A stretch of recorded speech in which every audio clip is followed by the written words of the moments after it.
بہت سالوں پہلے ایک مرتبہ جامع مسجد میں اجتماع تھا۔ اجتماع کے موقع پر ایک ڈاکٹر صاحب آئے تھے، ان کا بھی بیان تھا۔ میں بہت کم عمر تھا، کون ڈاکٹر صاحب تھے، کہاں کے تھے، وہ سب تو یاد نہیں، لیکن ان کی ایک بات مجھے یاد ہے۔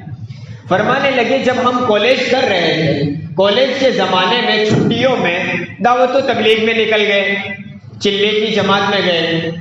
اب امیر صاحب ہمیں لے کر نکلے، جماعت میں گئے، پہلے دن ہمیں سکھایا نبی کریم صلی اللہ علیہ وسلم کے طریقوں میں 100% کامیابی ہے اور غیروں کے طریقوں میں 100% ناکامی ہے، اور ہم نے وہ سبق یاد بھی کر لیا۔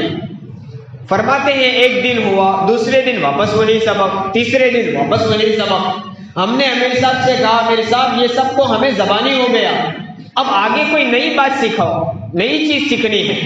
امیر صاحب نے کہا نہیں، یہی بولو اور یہی کرتے رہو جب تک آپ کو یہ سبق سکھایا جاتا، روزانہ یہی سبق سنانا ہے۔ اب روزانہ صبح تعلیم میں بیٹھتے، شام میں تعلیم میں بیٹھتے، 6 نمبر کے مذاکرے ہوتے، اور روزانہ یہ بات دہرائی جاتی کہ اللہ کے رسول صلی اللہ علیہ وسلم کے طریقوں میں 100% کامیابی اور غیروں کے طریقوں میں 100% ناکامی۔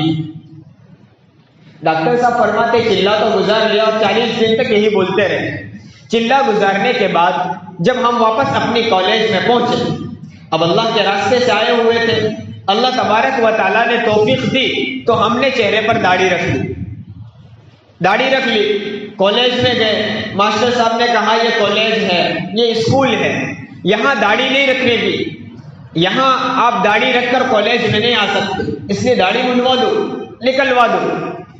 اب ڈاکٹر صاحب کہنے لگے جس سبق کو ہم نے 40 دن تک دہرایا ہو، 40 دن تک ہم لوگوں کو بھی کہتے رہے، خود اپنی ذات کو بھی کہتے رہے کہ اللہ کے رسول کے طریقوں میں کامیابی ہے، اب 40 دن تک ہم بولتے رہے، اب اسی نبی کے طریقوں کو ہم کیسے نکالیں؟ ہم نے منع کر دیا، اور اللہ نے مدد فرمائی، کالج مکمل ہوئی، اللہ نے ڈاکٹر بھی بنایا اور داڑھی کی سنت بھی سچائی۔ تو کہنے کا حاصل یہ ہے